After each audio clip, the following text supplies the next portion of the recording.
So in this lecture we are going to cover Young's double slit experiment YDSC. Alright, झगड़ा मैं पिछली बार बता चुका हूँ आपको कि what was the reason, तो एक बार फिर से शॉर्ट में रिमाइंड करा देता हूँ कि हम लोग जो ये YDSC पढ़ रहे हैं, ये YDSC क्यों बहुत इंटरेस्टिंग पार्ट हो जाता है. ओके, तो सर आइजैक न्यूटन 26 साल की उम्र में प्रिंसिपिया लिख चुके हैं. राइट, प्रिंसिपिया लिखने के बाद वो फ्री थे.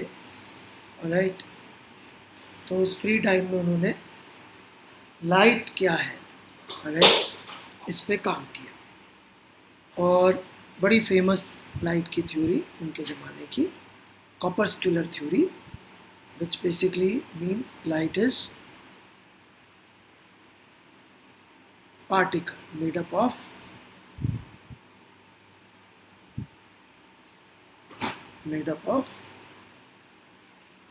particles. ये थ्योरी दी है और इस थ्योरी को यूज़ करके उन्होंने लॉ ऑफ रिफ्लेक्शन, रिफ्रैक्शन सब अपने जुगाड़ से उन्होंने डिराइव भी कर दिया. ऐसा नहीं कि लॉ ऑफ रिफ्लेक्शन या लॉ ऑफ रिफ्रैक्शन डिराइव नहीं हुआ, हो गया डिराइव वो. राइट, लॉ ऑफ रिफ्लेक्शन तो उन्होंने इलास्टिक कोलिजन टाइप डिराइव कर डाला, लॉ ऑफ रिफ्रैक्शन किसी और जुगाड़ से कर दिया और लोगों ने कहा न्यूटन ने लॉ भी ड्राइव कर दिए, थ्योरी भी दी है, मस्ट बी परफेक्ट. बाद में जब लाइट की स्पीड नापने का टाइम आया और लोग लाइट की स्पीड जब नापने लगे तो पार्टिकल थ्योरी के हिसाब से लाइट की स्पीड जो है वो मीडियम में ज़्यादा आनी चाहिए थी और एयर में कम आनी चाहिए थी, जबकि उल्टा होता है. एयर के अंदर लाइट की स्पीड ज़्यादा आती है और बाकी मीडियम्स में कम आती है. तब लोगों को पहली बार शक हुआ कि शायद न्यूटन गलत हो सकते हैं, लेकिन प्रूफ फिर भी नहीं मिला. प्रूफ क्यों नहीं मिला, क्यों नहीं माने लोग? क्योंकि जो लाइट का सबसे या वेव का सबसे इम्पोर्टेंट प्रूफ माना जाता था वो था इंटरफेरेंस का फिनोमेना. क्यों इंटरफेरेंस का phenomena? Because for the simple reason कि उसमें आप देखेंगे तो I प्लस आई की एनर्जी कुछ कुछ जगहों पर 4I हो जा रही है, जो कि हम पार्टिकल्स के केस में कभी नहीं समझ सकते कि 1 + 1 जूल की एनर्जी पार्टिकल लेके आए और वो 2 जूल से ज़्यादा हो जाए. राइट, और same is true for destructive interference also, but क्या. तो फिर लोगों ने थोड़ा सा इस चीज़ को क्वेश्चन करना शुरू किया कि क्या ये सही हो सकती है बात, लेकिन इंटरफेरेंस की ऑब्जर्वेशन नहीं हो पा रही थी. अब मैं थोड़ा सा कहानी को आगे बढ़ा रहा हूँ कि इंटरफेरेंस की ऑब्जर्वेशन हो क्यों नहीं पा रही थी. राइट,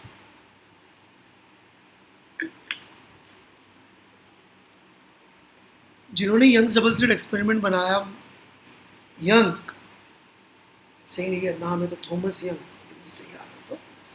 राइट, तो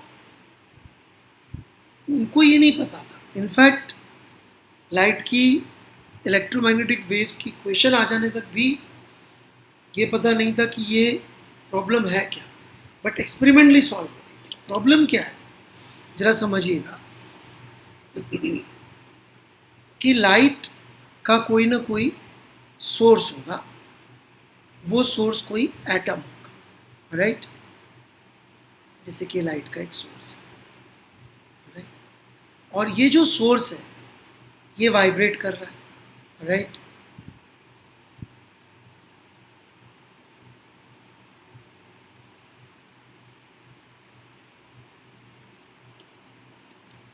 ए sine omega T plus theta 1. Right, ये एक सोर्स है जो वाइब्रेट कर रहा है. ये एक लेट से दूसरा सोर्स है, ये भी वाइब्रेट कर रहा है. psi2 is equal to A2 sine omega T plus theta 2. यहाँ पे यदि आप चाहें तो इसको 0, t लिख लें, मैंने दोनों जगह 0, t लिखा तो आप लेगा ये भी 0 ये भी 0। पर यदि ये सोर्स मान लें अपन और इनका किसी लिसनर तक जाता हुआ अपन डिस्टर्बेंस मान लें, राइट, तो इस लिसनर तक जो दो डिस्टर्बेंस पहुँचेंगे जिसको हम लिखेंगे psi1 + psi2, वो क्या हो जाएंगे?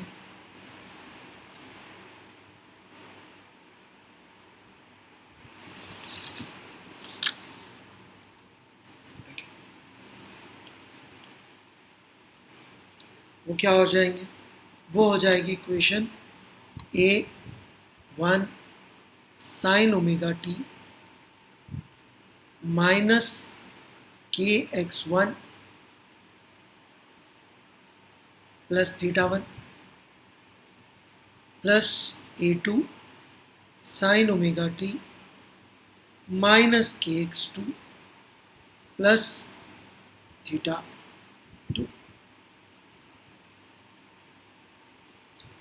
और जो रिजल्ट आएगा रिजल्टेंट एम्पलीट्यूड, उसका फॉर्मूला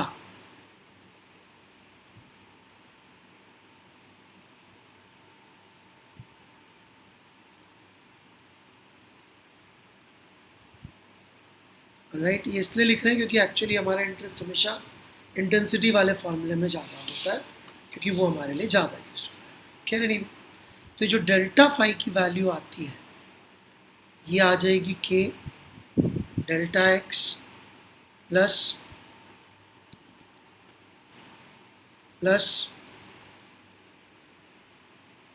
राइट θ1 माइनस θ2।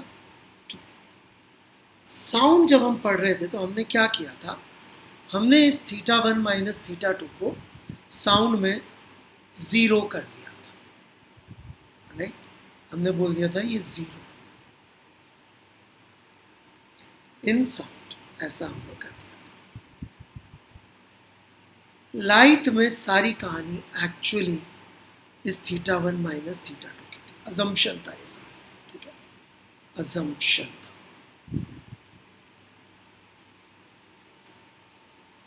लाइट में सारी कहानी इस θ1 माइनस θ2 की है।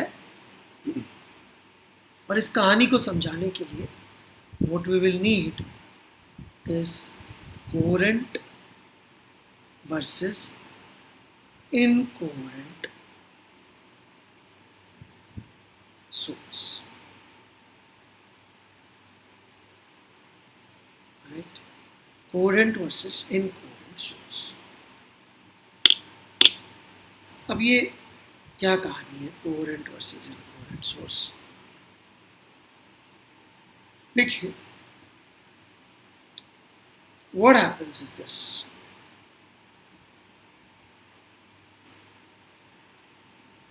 कि दो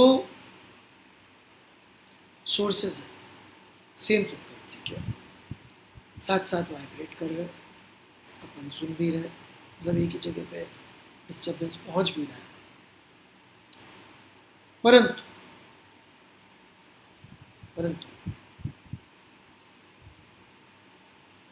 इट में सो हैपन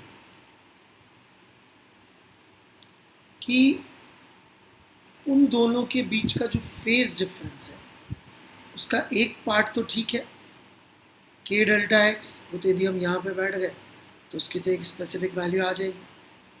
जो दूसरा पार्ट है θ1 माइनस θ2, ये थोड़ा सा प्रॉब्लमेटिक हो सकता है। कैसे, कब? ये प्रॉब्लमेटिक ऐसे हो सकता है कि ये जो दो सोर्सेज है एटम से निकली हुई वेव आ रही है, राइट, यदि कुछ ऐसा हो कि ये θ1 रैंडमली चेंज हो जाता हो,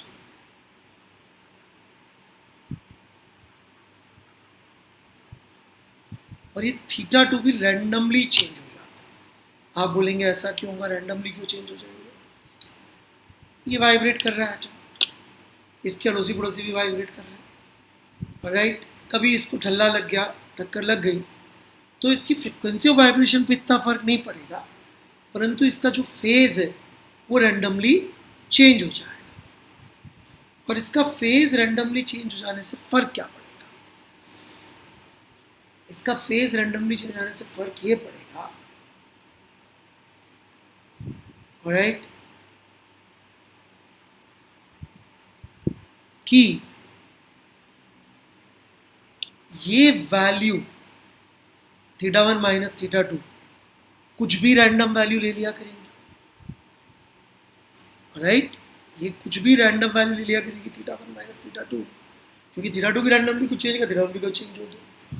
अब मान लीजिए इस जगह पर लिसनर पर k डेल्टा x की वैल्यू आ रही थी 2n पाई k डेल्टा x की, पर θ1 माइनस θ2 कभी π/2 हो गया, कभी π/6 हो गया, कभी पाई हो गया, कभी 0 हो गया।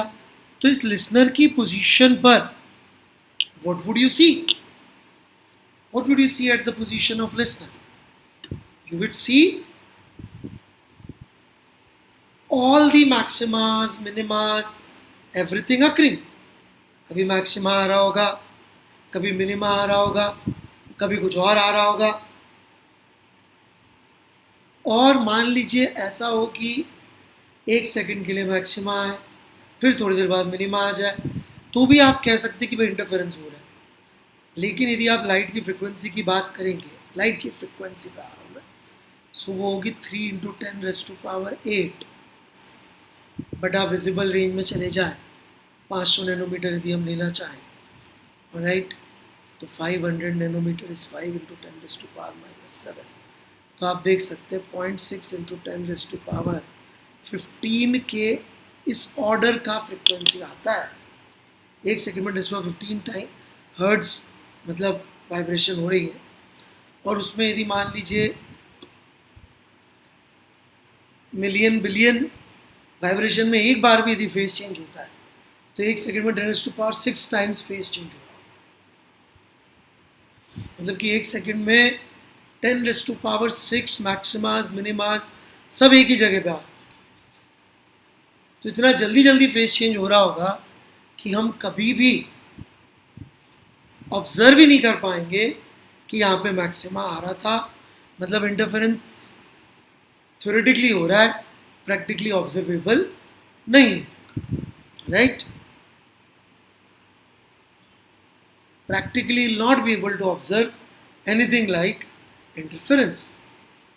तो यही चीज़ जो है H.C. वर्मा में कोहेरेंट इनकोहेरेंट सोर्स के नाम से समझाई गई है, जो मैंने अभी तक आपको समझाने की कोशिश नहीं करी है।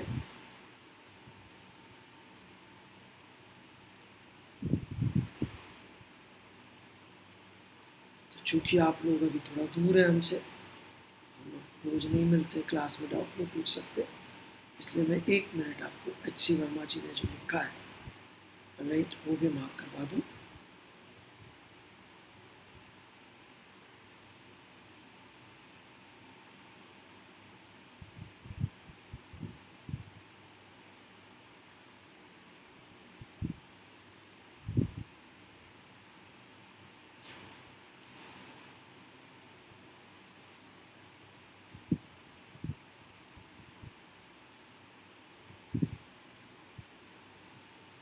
तो मैंने आप लोगों को कहा था पढ़ने को कोहेरेंट इनकोहेरेंट सोर्सेस, राइट। तो वर्मा जी क्या बोलते हैं कोहेरेंट इनकोहेरेंट सोर्सेस के बारे में? Two sources of lights are said to be coherent if the initial phase difference determined with the phase emitted by the source remains constant in time। मतलब कि कब कोहेरेंट होगा source?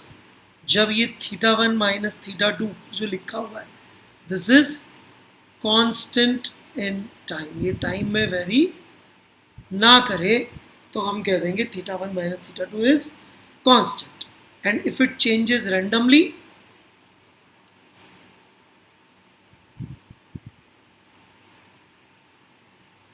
this is coherent sources, right?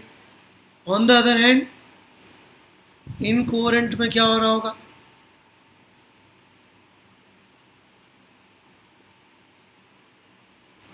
Right, कि θ1 minus θ2 ये randomly change.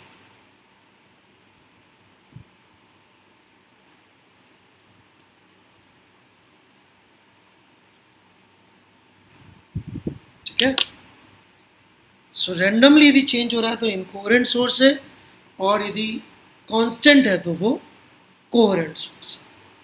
And दो independent sources of light, right, are always found to be incoherent, right. दो independent sources of light जो होंगे वो हमेशा इनकोहेरेंट होंगे, इस वजह से इंटरफेरेंस ऑब्जर्व नहीं हो पाएगा, राइट।